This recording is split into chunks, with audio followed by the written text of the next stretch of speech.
passe dans ce petit appareil-là. Donc là, vous avez un petit truc qui va permettre de détendre ou de tendre le film. Si jamais le film est trop tendu, il va détendre. Et s'il se tend trop, ça permet de jouer. Voilà, que le film il se tend et il casse. Ce bras-là, c'est pareil. Vous allez voir, il va faire ça. Pendant tout le film. D'accord. Ça va permettre de donner du jeu, de donner de la souplesse au film. Ouais, détendre. Donc le début du film se fait là au milieu. Et l'arrivée du film se fait au milieu. Ça fait qu'on a besoin de rendre au milieu. Oui. Avantage. Donc ça va passer là. On fait le tour comme ça. Donc c'est un chemin pour optimiser sa circulation en fait. Pour pas qu'il casse et Ouais. il passe dans la machine. On va aller voir après la machine. Le retour il se fait là en bas. Après je choisis soit ce plateau là, soit celui-là. Donc moi je choisis celui-là, comme ça j'ai pas besoin de baisser. Celui-là. Et quand je tournais il y a 3 ans, on avait 2 films par semaine. Bon, j'avais un film ici, j'en avais un deuxième en bas. Donc, on peut mettre 2 films là-dessus. Les multiplex, ils ont 4-5 plateaux. Ouais. Et dans les multiplex, les plateaux, ils étaient automatisés. Là, ils marchaient tout seuls. Le film, il partait, il revenait, il se rechargeait tout seul. Je sais pas, c'est une technique. Et là, il parle de dématérialiser tous les films. Ça va être envoyé par satellite. Alors, on a parlé qu'il y avait des explications certains disques qui venaient sur Internet. Tu as la semaine. Oui, c'est sûr. Ah, c'est clair. Donc là, En fait, c'est tout court. il n'y a pas de manipulation spécifique. Le film est téléchargé. On va aller chercher le film. Le travail à faire, ça va être quand même de faire la programmation à la journée. Il y a tous les paramètres à mettre. Le film, il y a plusieurs formats. Il y a le format flat, le format scope. Le soir, vous avez un format qui prend le milieu de l'écran. Le format scope, il prend tout l'écran. Et donc, là, tout ça en format flat. Donc, les bandes annonces sont en flat. Ah oui, d'accord. En flat, je vais lui demander d'allumer le xénon. La lampe de xénon, c'est la lampe qui est venue à l'écran. Ouais. Ensuite, je vais choisir le son. Est-ce que c'est un son de lecteur Blu-ray? Est-ce que c'est un son d'ambiance? Est-ce que c'est un son de cinéma? Le volume, 3.8 en moyenne. Ensuite, on va lui demander d'ouvrir le volet du projecteur. Sans quoi, il n'y aurait pas d'image sur l'écran. Parce que les gens, comme ça leur évite de voir la misère. Tout ce qu'on veut, c'est montrer uniquement ce que la personne veut voir, le film. Ouais. Ensuite, on va passer aux bandes annonces. On programme les bandes annonces. Moi, j'ai Romain Desbois, Avengers, Spectre. Ensuite, là, j'ai un carton que j'ai fabriqué moi-même. Un carton avec le cinéma nouveauté. C'est marqué la semaine prochaine. Je peux mettre tout ce que je veux. Donc, les logiciels. Pourquoi j'ai pas mangé mon fils. Ensuite, on met un black. Pour que la machine puisse se paramétrer sans trop souffrir. On met un black. Là, le black, il dure 7 secondes. C'est-à-dire que la machine a 7 secondes pour changer de format et éteindre la lumière. Si jamais je ne mets pas 7 secondes et je mets 2 secondes, elle fait tout en même temps. Ouais. Instantanément. Oui, oui. Et la lampe, elle reste en marche. Elle reste allumée, la lampe. La lampe, je lui demande de s'allumer ici en premier. Sur un black, c'est juste. Là, sur mon premier black, j'ai 14 secondes. Je lui donne du temps. Je la laisse prendre son temps pour régler le format avec l'appareil qui a devant là-bas. Ensuite, elle allume la lumière, elle règle les sons. Elle va régler le son dans le rack là-bas. Il y a plein de choses à faire. Du coup, je lui donne 15 secondes pour pas qu'elle bug. C'est le producteur qui choisit par exemple la qualité du son, tout ça. Des fois, on a le volume qui est inscrit sur le disque dur. Ah oui. Et nous vous conseillons de mettre le son à 3.8, mais bon, on ne va pas tester les appareils. Ah ouais.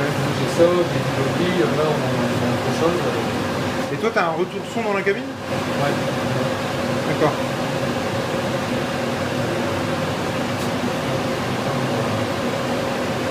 L'écran il est bizarre parce que je suis en mode 3D. D'accord. Et ça par exemple, c'est la misère quand vous voyez ça. C'est-à-dire que j'ai fait une connerie.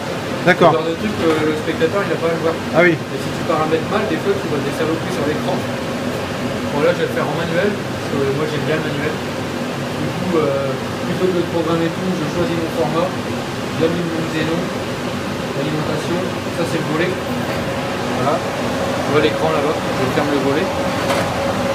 Tout ça je peux le programmer, mais moi j'aime bien bidouiller, donc je touche. On va mettre Avenger. Avenger il est en scope. Ça format, c'est obligatoirement choisi par le producteur. Donc toi tu peux le passer en flat, mais ça va dénaturer le film, quoi.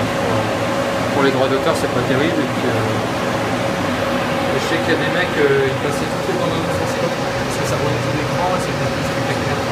Je l'ai fait au début.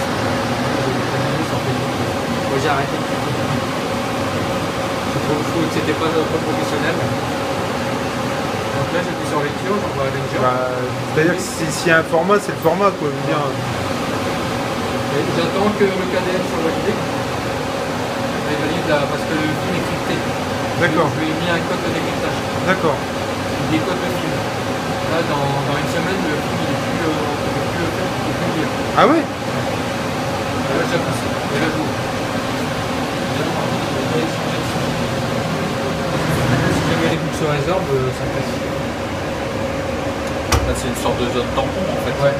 Si jamais ça tire un peu trop, ça joue entre les deux, ça se pense. Donc là on est en...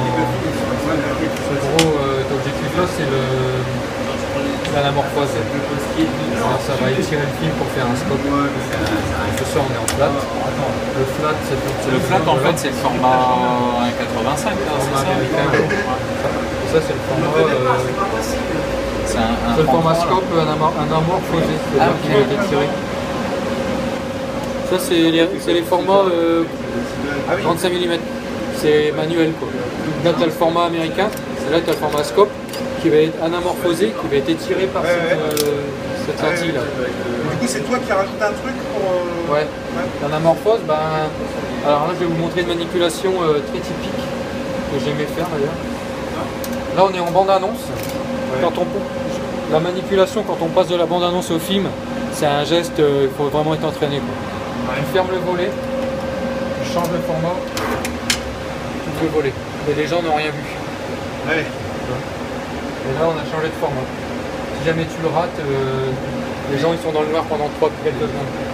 Donc tu ouvres le volet, tu changes le format, tu changes la fenêtre et tu rouvres le volet. Ouais. Donc tu fermes toujours le volet pour pas que les gens ils voient la misère. Voilà. Tout voir. Le volet, tu fais un noir, quoi. En fait. Ouais. Et c'est ces trois gestes-là qui consistent à changer de format entre les bandes annonces et le film. D'accord. Parce que c'est jamais le même format. Ouais, carrément. Ça, par contre, ça doit vraiment être chiant. Ouais, les bandes annonces dans des formats différents. Ça a toujours été bon. Ouais. J'appuie sur ouverture, on a le son. J'attends que l'image arrive dans le lecteur. Bon, là, en l'occurrence, elle y est. Mais pour relever meilleur, parce que j'ai déjà fait un essai tout à l'heure. Et ensuite, j'ouvre le volet. J'envoie l'image. Et si jamais c'est pas cadré, je recadre. Là, ça risque pas de bien être cadré parce que aujourd'hui, je me suis un peu précipité. Et puis, je fais le réglage de netteté. Donc ça, c'est dans l'ombre. Moi, je ne peux pas faire marcher les deux en même temps parce que si la lampe de dénouement est établie plus celle-là, ça marche.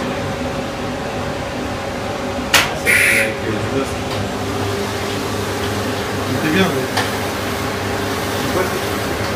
Je suis avec du boss que je fais avec.